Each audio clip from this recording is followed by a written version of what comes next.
Welcome once again to our monthly webinar series. I'm Mary Jo Faustian, and I will be bringing you this month's presentation, which is called Pain in the Brain. This will take us into a wonderful world of the human neurological system, how we feel pain, not only how we experience pain, but how we can manage that pain as well.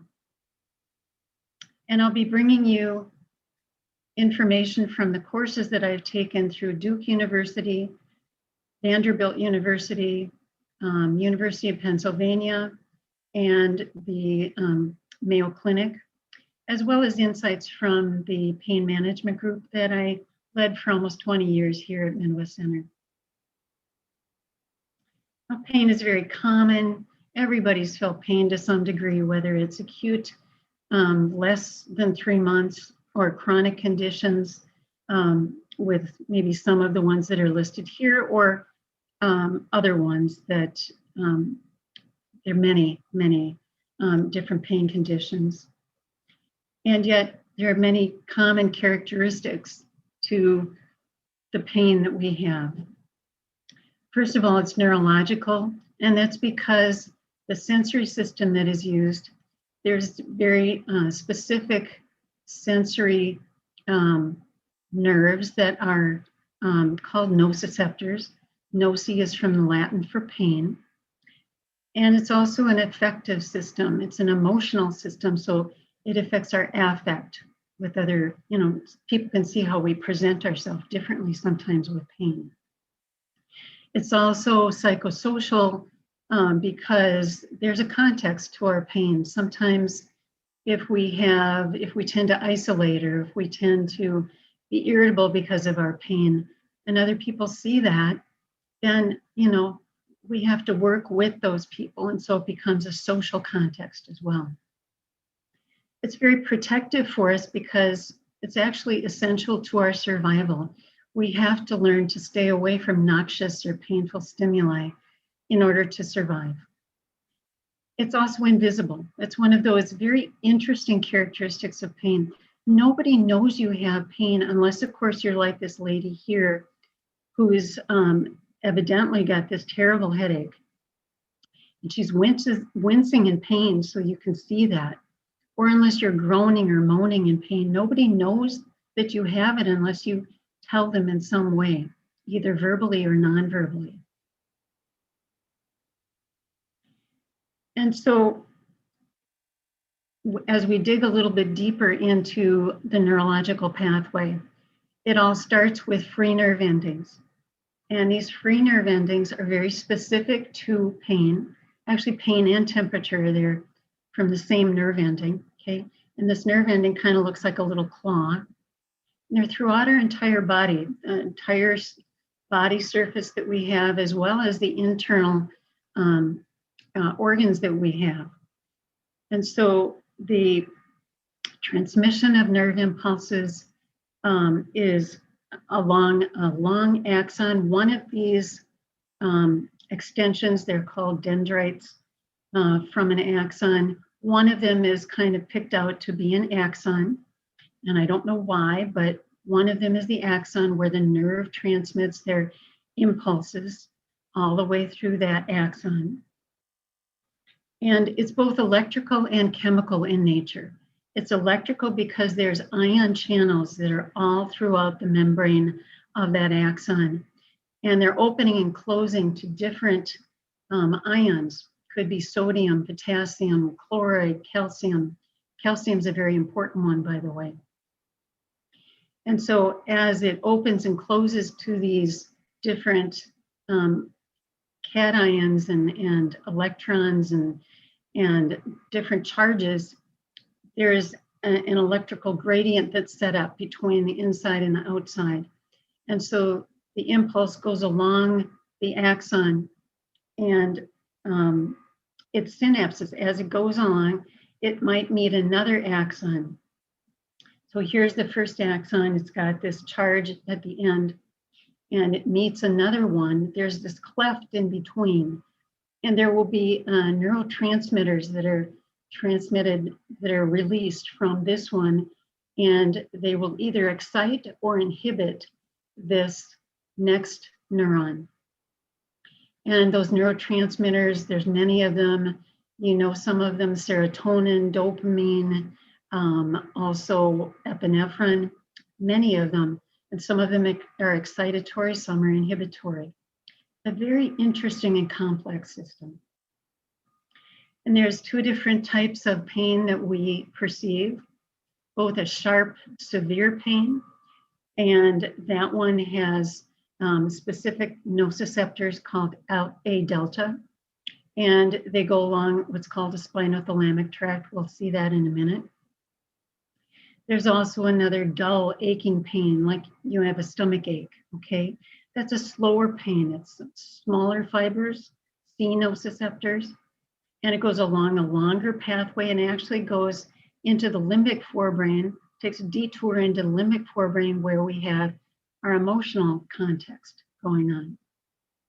So whether you have a sharp pain, like, you know, you prick your finger on a thorn, or you have that stomach ache, there's different things going on in the nervous system that transmit that. And we're going to be talking a little bit more in depth about that. But as you think about this, I want you to think about the complex system that's going on.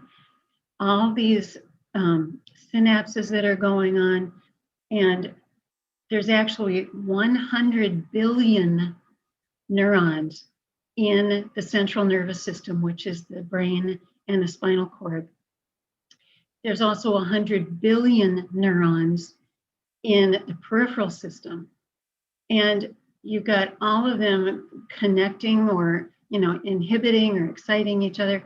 It's absolutely mind-boggling to think what is going on inside of our system, but we have no idea what's going on. Here's a little bit more about that. So as you see on the left, the central nervous system of the brain and the spinal cord is in pink. The blue represents the 100 billion nerves that are throughout the peripheral nervous system, the arms and the legs. And so let's follow one path. Say you prick your foot on a thorn, you step on a thorn out in the garden, okay? You've got rose bushes all over and you step on a thorn. And you follow it through from the bottom of that foot all the way up through the leg and up into the spinal cord. That is one neuron carrying that sensation of pain. Follow it again through on the right diagram. It goes up the spinal cord into the medulla oblongata, the pons, the midbrain, which is part of the brain stem. And then it goes up into the internal part of the brain. By the way, this is a longitudinal section of the brain called a sagittal section. And it goes, this impulse goes into the thalamus, this egg-shaped gold picture here in this diagram called the thalamus. The thalamus is the relay station for lots of different systems. And so here it's relaying it up to the sensory cortex, up to the top of the brain. And here this is the middle of the brain where the leg and the foot impulses go right into the center of the brain, in the middle. So we're going to go a little bit farther into this and see the sensory cortex. This is an external view of the brain. And so the sensory cortex goes along the side, kind of in a band on both sides of the brain. Okay, again, follow one brain pathway. It's called the spinothalamic tract. This is where sharp pain is felt. Okay, from free nerve endings, say, you start in the bottom of this diagram. Free nerve endings from the arms and legs. We're going to take that leg pain from stepping on the thorn. It has that one neuron coming up to the spinal cord. It's going to synapse, it's going to connect with another neuron in the spinal cord, going to cross over the midline into the other side of the spinal cord. It's going to go up through the pons and the midbrain in the brainstem and go up to that middle part of the brain called the thalamus, and it's going to synapse with one more neuron, and it's going to go up to the sensory cortex. And actually the one for the foot and the leg are going to go more into that middle part where that little dashed line is, okay? An amazing system. There's two other pathways for pain. One is a trigeminal, and the trigeminal nerve is the fifth cranial nerve, and you have nerves all throughout your face and your forehead. And so follow along on the left-hand side here. The free nerve endings from the trigeminal nerve go up through the brainstem into the thalamus and into that sensory area for the face, which is a little bit farther down that sensory. Okay. Now the visceral path, this one would be for the stomach ache. Follow again on the bottom of the right. So the viscera, the free nerve endings in the viscera are going back into the brainstem again, up through the thalamus into the sensory area. It's called the insula. I'm going to go back one slide. That insula is on the side and the right. And so that's that little wedge space there in the brain. So that sensory cortex is going all the way down the side into that insula. Now, there's ways they've found to intercept the pain, and this is an important piece. I want you to look at this kind of carefully. So about 50 years ago, amazingly enough, two neuroscientists called Melzak and Wall found out that there is a way that the system has found to compete the brain transmission. What they found is there are actually other receptors, mechanoreceptors, ones that are sensitive to touch, okay? And they are right alongside, kind of in a parallel path with the path. So they're going along, they go up to the spinal cord, and this is where they think the first modulation of pain, maybe the gate theory, comes into play, where there's little tiny, what's called inhibitory interneurons, and they get in the pathway, they inhibit the sensation of pain, but you can actually feel the sensation of touch. And we've all done this. Say you hit your knee on a piece of furniture in the living room, and you immediately rub your knee and you go, ouch, okay? The ouch comes because it's already gone up to the thalamus and the cortex, and you've sensed that, but the motor system is doing the rubbing of that knee. Or maybe it's your headache and you're rubbing your temples because your head is hurting so much. Sometimes you can actually intercept the pain. And when I had a migraine, I was actually able to do that. I had it in the back of my head. And so I was pushing on that little indentation at the back of the skull back here.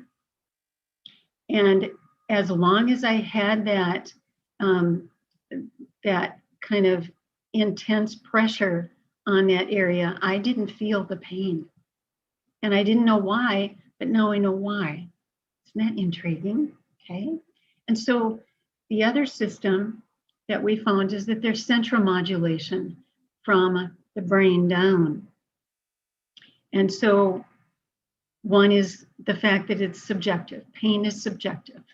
The way I feel pain is different than the way you feel pain.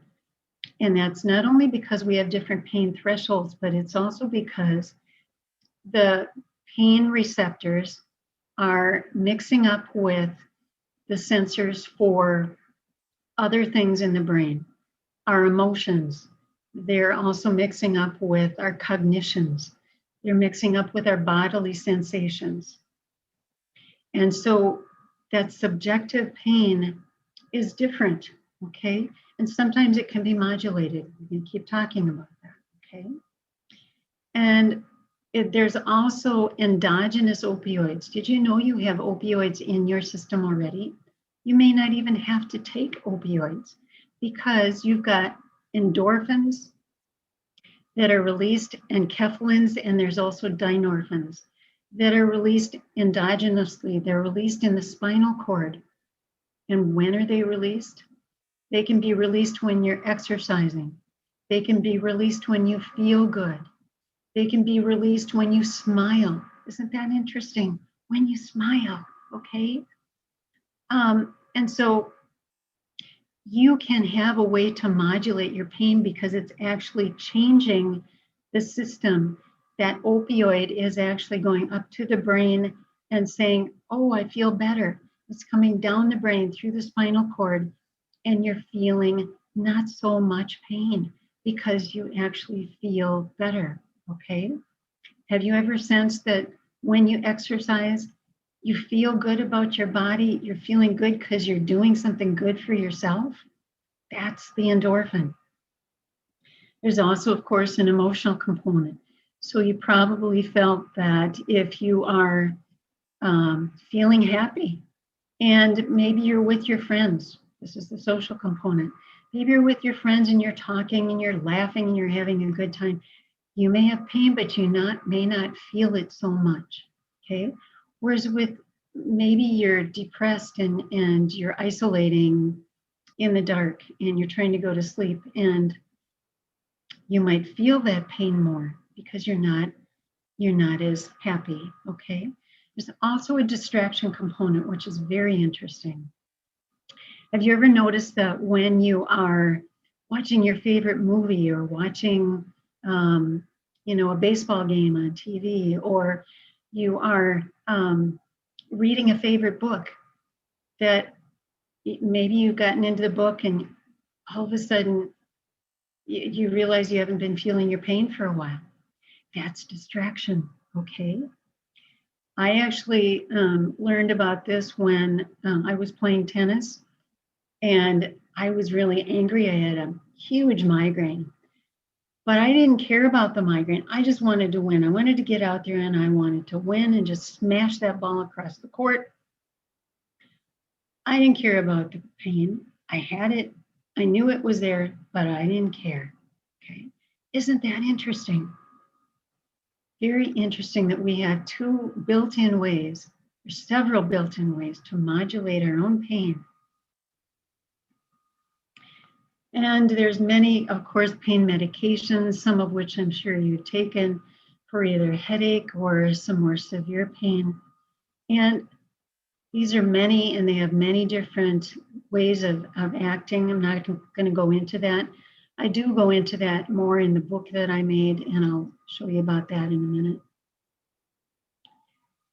But before you take any medications, I always encourage people to do natural pain management. So first of all, I encourage people to work with your body. You know, you can either work with your body or work against it.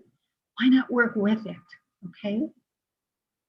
So then you come to the issue of people who have severe pain, especially chronic pain. They may have a lot of hard times with just the basic things you see here in this slide. Self-care becomes very difficult. Sleep becomes very difficult because it's interfered with oftentimes by pain. And so when sleep is interfered with, everything seems to be off, right? And sometimes when you have pain, you may want to have some comfort food because that feels better than the pain. And now we've been in, we've been in this winter that's been very difficult, and we've been in our pandemic that's very difficult. And you might have found that over this time you gained a little bit of weight because you're isolating at home. And so we know all these good things that we're supposed to be doing, but do we do them? We don't always do them. I will encourage you again to look at what you can do. Sometimes ice helps, sometimes heat helps, sometimes they make it worse. So certainly if it makes it worse, don't do it, okay? And if you can't sleep, can you at least rest? Can you give your body a chance to de-stress a little bit and just relax, okay? I want to touch a little bit on pacing your activity. I'm probably one of the world's worst people at pacing because I don't stop when I am in pain. I continue to work until I drop. And that certainly is not healthy. What we need to be able to do is sense that we're in pain, sense that we need to just give ourselves a little break. That's okay to give yourself a break. And so to be able to tell yourself to stop, take a minute, it's okay. And sometimes our daily activity is slowed down because of our pain, but we need to work with our body again, not against it. And the antioxidants I put in here, they can really help your immune system to be able to decrease that inflammation. So berries, any of the berries are antioxidants, and they're wonderful. Most people like berries. Red bell peppers are great for an antioxidant. There's other ones too. So if you can use these things to help your body, please, be able to look at what you can do. And the things at the bottom of the slide, these are things that have helped people at different times. And I consider massage a great gift to your stressed out and tense muscles. If you can do that right now or sometime in the future, that's an important gift that you can give your body and your muscles.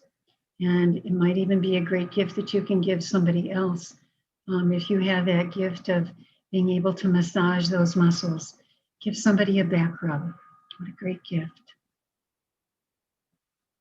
And then, besides working with your body, you need to work with your mind. And it is so easy when you have pain, especially chronic pain, to have very destructive thinking. And so we need to work on reframing those negatives that are so easy to just fly through the brain. I hate having this pain. Why do I have to deal with this pain every day? I can't stand this pain anymore. I can't do what I used to do. It's just slowing me down. This pain is never going to go away. And so instead, can you work hard at pulling yourself into that constructive thinking? Can you say to yourself, instead of, I hate having this pain, well, it's really hard, but I'm doing everything I can. I need to give myself a break. I can't stand this pain anymore, or I can learn how to cope with this pain. I can learn how to cope with this pain. I will learn how to cope with this pain. I can't do what I used to do. Well, no, I can't, but I can appreciate what I can do. This pain is just slowing me down. Well, yes, but slower is okay. It's good to pace myself. It's important to pace myself. This pain is never going to go away. Well, it may only be temporary.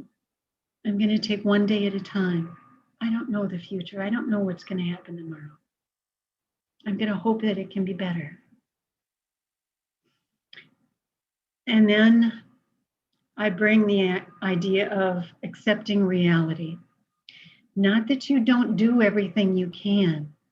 You do everything you can, but if you do everything you can and then you're still faced with pain, you're still faced with chronic, severe pain, to accept that piece of reality. It's very hard. When my pain group and I were talking about this, we all agreed that this is one of the hardest parts of having chronic pain. And to find serenity in it, how do you find serenity? First of all, you have to accept the reality of the pain. It is there. You may not be able to get rid of all of it, but can you get serenity?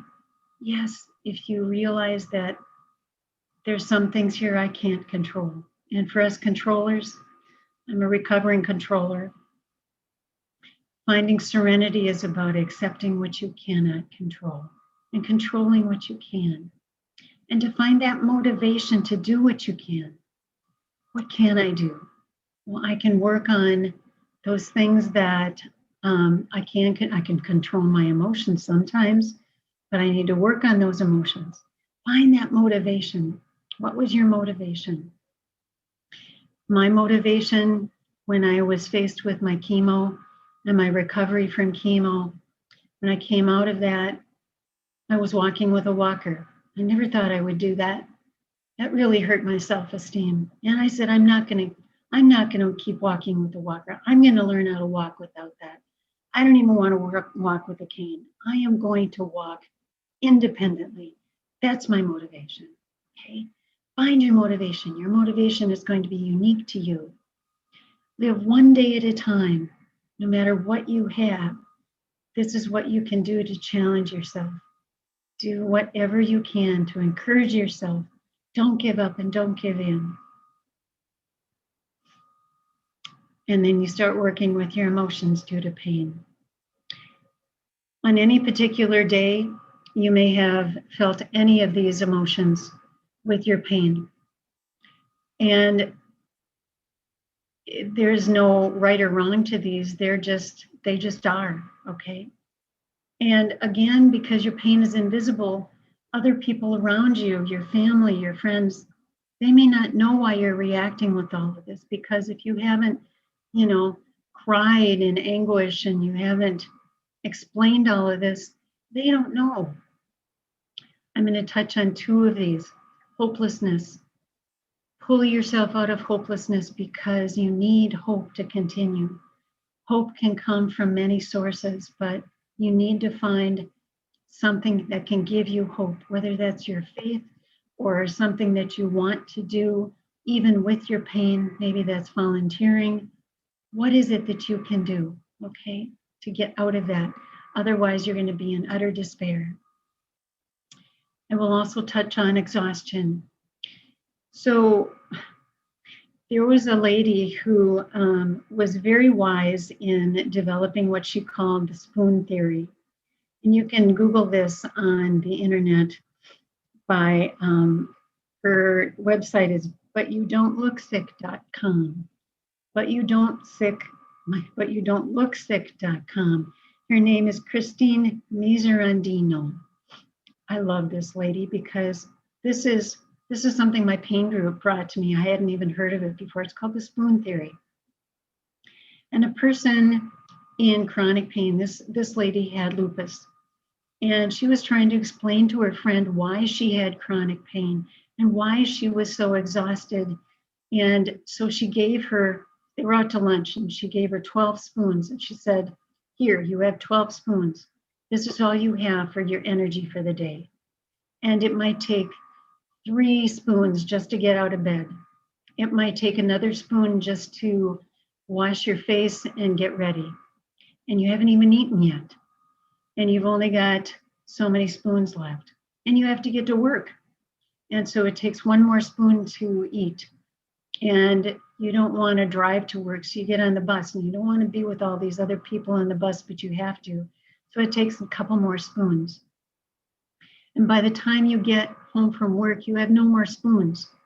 And you have your family that's counting on you. You have no more energy. You're exhausted, okay? Look up that website. It's just amazing. So it can explain the exhaustion we have with chronic pain. And in my pain group, I asked them once to make a picture of their pain, and they look something like this. One lady's was of fire, and that's what this one on the left looks like. Fire, and her pain was just burning.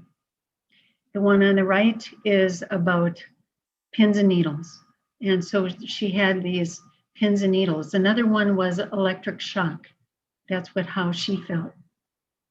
So I ask you, if you're having pain, what does your pain look like? If you could make a picture of that with color, what would it look like? Get out your crayons, get out your markers, draw that pain so you can express it to someone else. And if you're going to therapy, that's someone you can express it to. This is how my pain looks, okay? And so when we're all about pain and we're all about these emotions, we're into a different part of the system. Remember, the dull, aching pain was going into this limbic system. This is where you are now. You're in a different part. You're in the amygdala, the hypothalamus. the cingulate gyrus, the corpus, not the corpus callosum that's underneath, but the thalamus.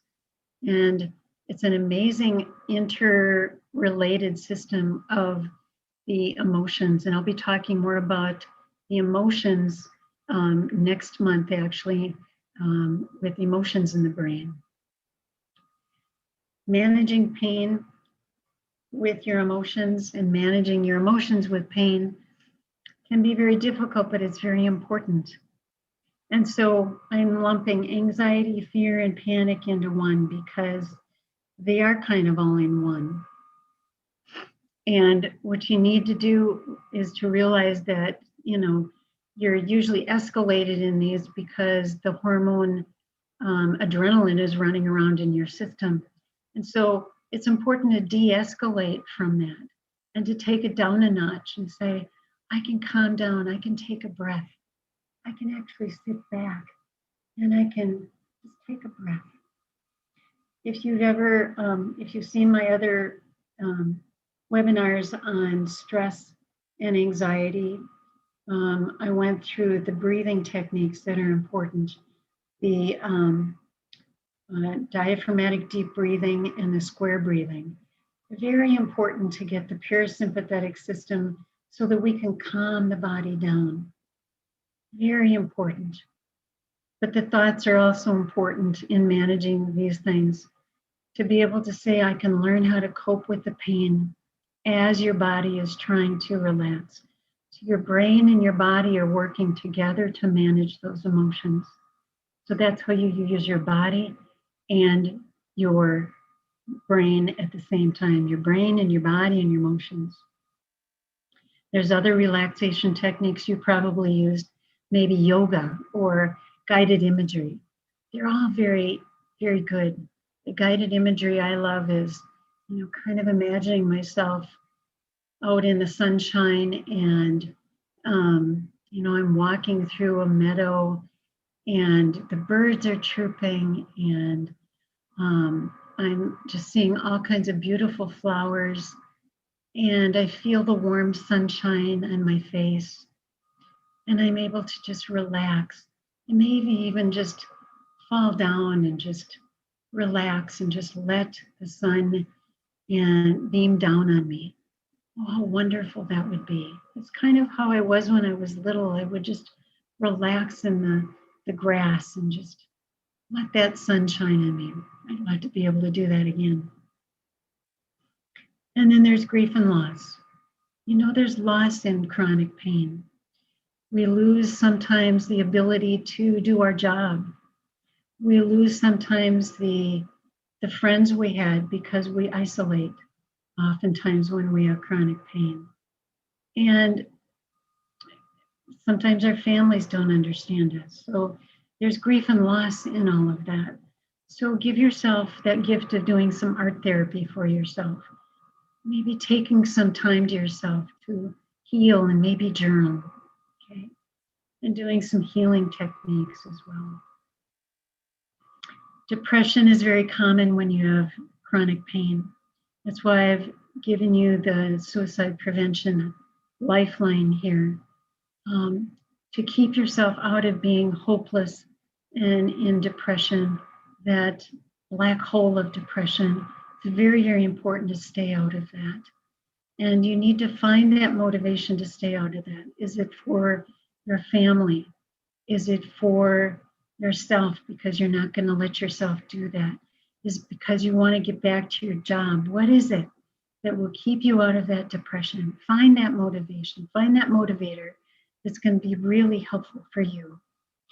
Can you exercise to get those endorphins going so that you feel better, so you don't feel that pain quite so much? Can you reframe and pull yourself into some more positivity, realistic positivity, but positivity?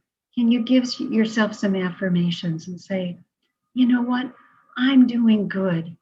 And, maybe other people don't understand, but I am doing some great things here for myself.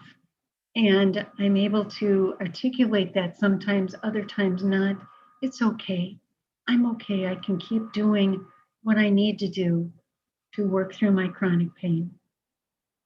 And just to work on that basic self-care sometimes can be so hard, but so important for your self-care, for getting out of depression. And then working with your spirit. Look at this beautiful picture. What can brighten you up? What can lighten your spirit?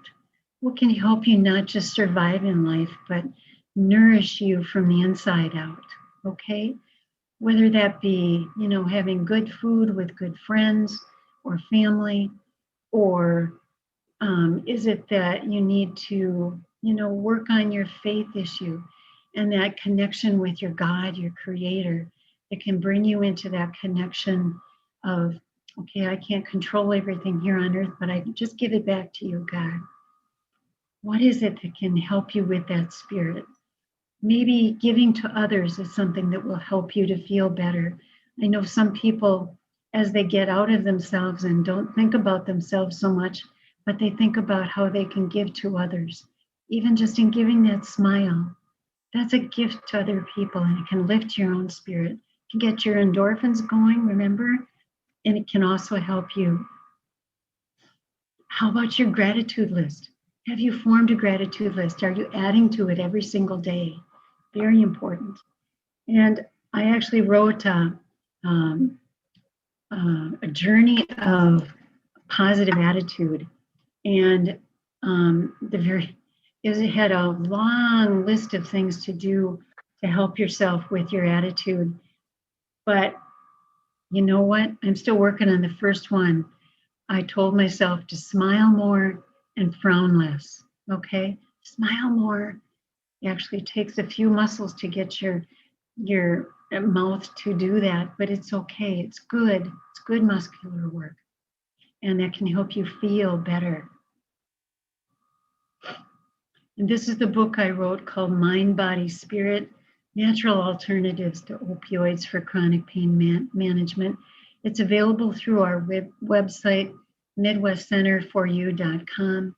And if you have any questions, please feel free to leave a message for me. I can send it out to you for a nominal fee. And I'm hoping that as you look at this, there's much more in depth about the natural things that you can do for working through your chronic pain, as well as more information on the chronic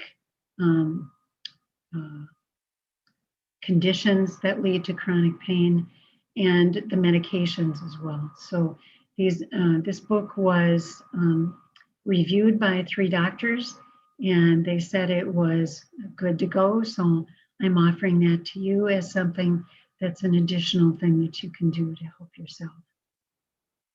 And so we've gone through quite a journey here in pain in the brain and pain management. You've learned a little bit about the anatomy and the physiology of the nervous system that brings you the sensation of pain. And we've worked through body, mind, and spirit. And hopefully all of them can work together in you so that you can work well with your system and not against it. I hope you've enjoyed this webinar, and please feel free to join me for the other ones. Thank you so much.